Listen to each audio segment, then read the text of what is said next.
A blanket of snow covered the lawn of Seymour Elementary School on Friday, but inside spirits were high as children lined up to pick out a gift that will help keep them warm this winter, no matter the weather. On Wednesday, Willatus Law Firm and companies came to our school and they donated hats and gloves for all of Seymour students.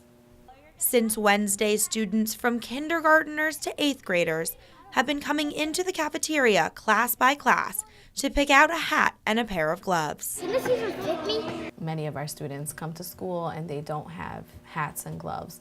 So we are constantly looking for avenues to get our students in hats and gloves. The men responsible for this giveaway are Mark and Stephen Wilias. They collect donations from various companies and contributors and use them to buy the winter clothing. But the brothers did not start this cause.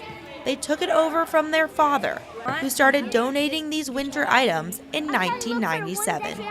He read in the newspaper that Seymour Elementary had kids going to school and they didn't have hats or gloves.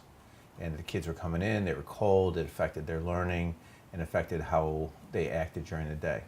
My dad called up the principal and said, "How many hats and gloves do you need?" The principal said 500.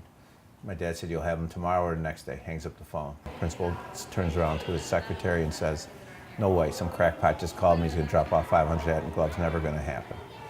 2 days later, my dad shows up with boxes. Walks into the school, puts the boxes down, says, "Hey, here's your hats and gloves, I promise, we're all good." Turns around, starts walking out. That was the beginning of the Hats and Gloves campaign. This year, the campaign provided hats and gloves for every elementary school student in the Syracuse City school districts. But it also provides a way for Mark to connect with his father, who passed away in July.